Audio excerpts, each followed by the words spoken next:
You feel like it disappeared. No explanation, no closure, just silence. But your intuition keeps whispering that something is still there, something unfinished, something unspoken.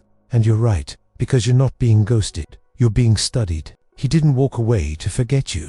He stepped back to watch you, to observe the ripple effect of his absence, to measure the weight of his presence through your reaction, to see if he still has power in your world when he's no longer physically. In it, Carl Jung once said that everything that irritates us about others can lead to a better understanding of ourselves. And right now, his silence is not random, it's intentional, it's calculated, and it's revealing something not just about him, but about you. The modern word for this is ghosting.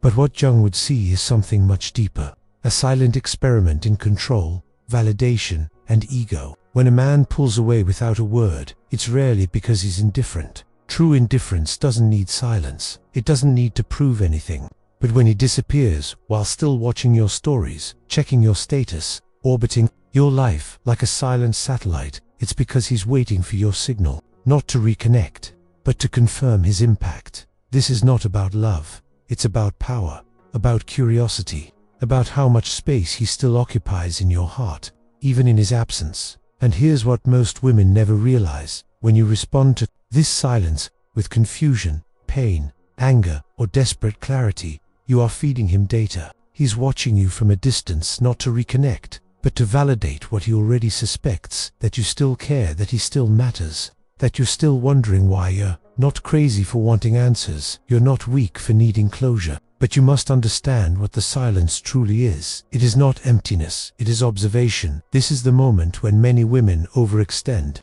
They write long messages trying to make sense. They ask what happened. They try to hold together something that was never clearly offered. But Jung would ask, are you responding to the man or to the projection of your need? Silence is a mirror. It shows you what you expect, what you fear, what you chase, and it also shows you what you've been taught. That someone leaving without explanation must mean something about you. But what if it doesn't? What if his silence is not rejection but strategy? There are men who cannot feel worthy unless they know someone is suffering in their absence. It's a twisted form of emotional reassurance. They don't ask you directly, because that would make them vulnerable, so they disappear. And watch if this sounds manipulative.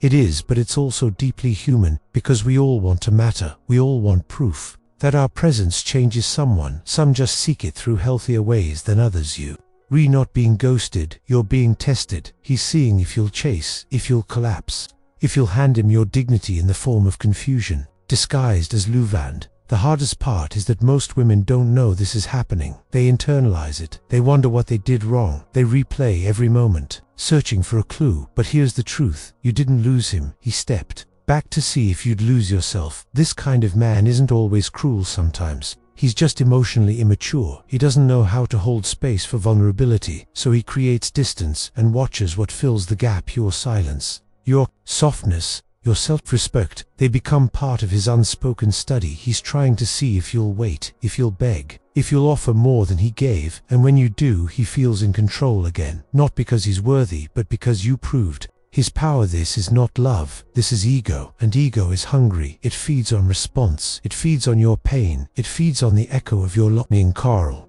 Jung taught that we don't become enlightened by imagining figures of light, but by making the darkness conscious. So here is your invitation to make his silence conscious, to name it for what it is, to see it clearly, and stop blaming yourself for not being able to decode it. Too are not supposed to understand silence. You're supposed to observe your own response to it. That's where your power lives. When a man disappears without a word, you have a choice. You can chase the ghost, or you can become fully alive in his absence. You can make your own presence louder, not by speaking, but by choosing yourself so clearly that his silence no longer echoes. You don't need to close the loop he left open, because closure is not something he gives.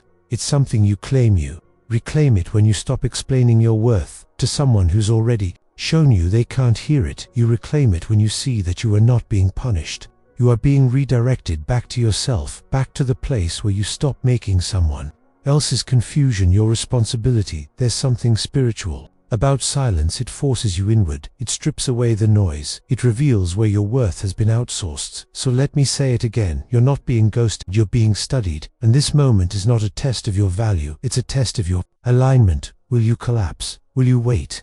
Or will you finally rise into the version of you that no longer needs to beg for someone's half-love, half-presence, half-effort? Jung would tell you that everything that triggers you is a signpost, not of your weakness but of your unhealed longing, and right now this silence is not the enemy.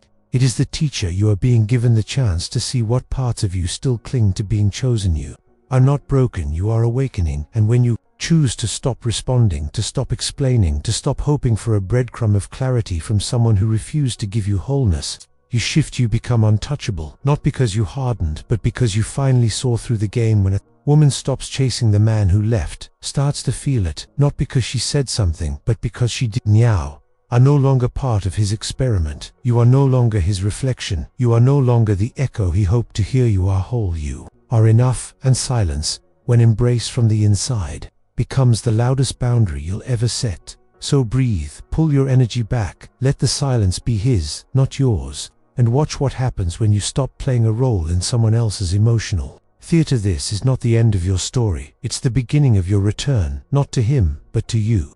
Sometimes, the silence you're trying to decode is not there to hurt you, it's there to remind you that it's time to go deeper into yourself. And if you feel that, if your soul is ready for more, you'll find it inside the Jung method. The link is in the first pinned comment. What hurts the most is not the absence, it's what you thought his presence meant.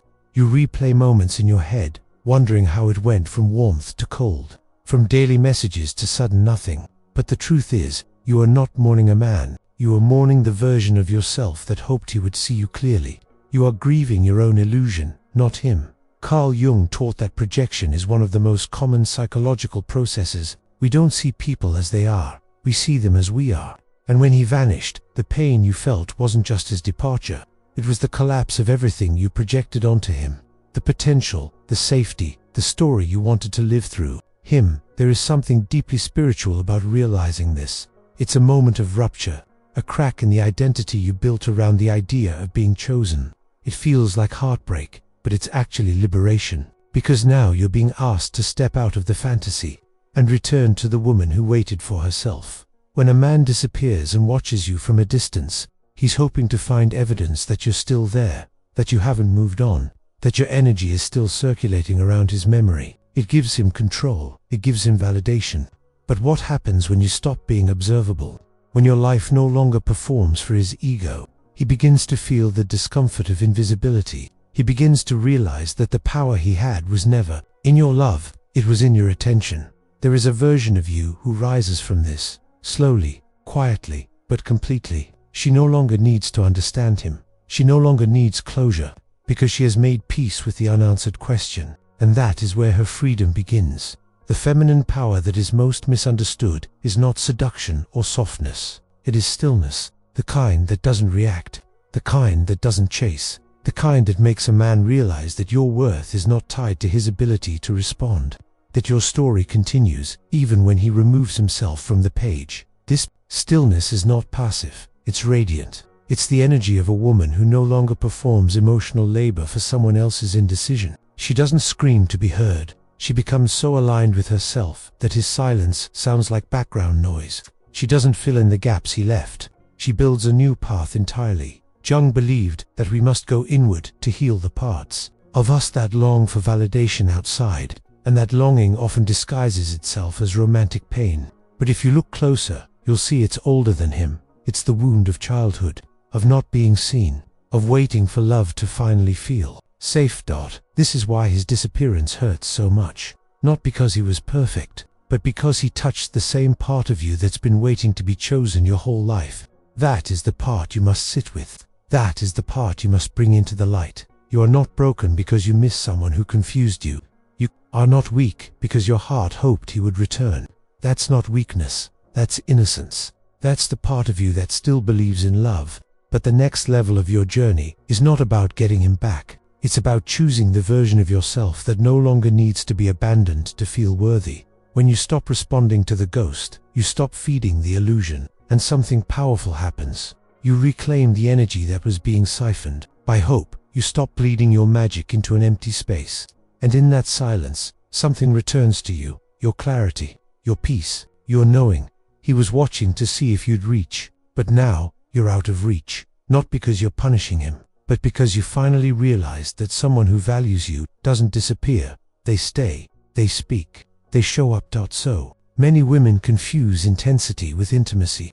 But just because someone haunts your thoughts doesn't mean they belong in your life. Sometimes what you feel is not love.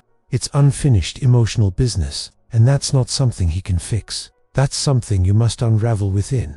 There will be a day when his silence no longer stings, when you no longer wonder what he's thinking or why he did what he did, because you'll be so rooted in yourself, so full from within, that his presence or absence feels neutral. That day is coming, and it starts now. Every time you resist the urge to reach out, you are rewriting your story. Every time you hold your silence, you are reclaiming your voice. Every time you choose not to explain yourself to someone who vanished, you are breaking the cycle. The woman you're becoming doesn't chase, she attracts. Not through games, but through alignment. Not through silence as punishment, but through presence as power. She no longer waits for closure from others. She creates it within, and when you get to that place, the kind of man who studies women from the shadows won't even be visible to you anymore, because you won't vibrate on the frequency of confusion. You'll be so clear that only those who match your clarity will feel like home. Jung said the privilege of a lifetime is to become who you truly are, and you can't become her while clinging to someone who benefits from your uncertainty. The version of you that tolerates the ghost will always feel haunted, but the version that walks away becomes the sanctuary. Be her. You don't need to prove anything to anyone who chose silence. Your existence is the proof. Your peace is the answer. Your evolution is the closure. And once you realize that, you are no longer being studied. You are the observer. You are the light, the most unforgettable. Women are not the ones who waited the longest. They're the ones who transformed in the silence, who made the absence their altar, who used the space he left to build an empire within. You are not behind. You are not abandoned. You are awakening, and everything he did or didn't do, lead you here, not to chase, not to beg, but to remember who you were before he ever entered the room, and who you will be long after he leaves it. Now you see, you were never being ghosted. You were being prepared for yourself.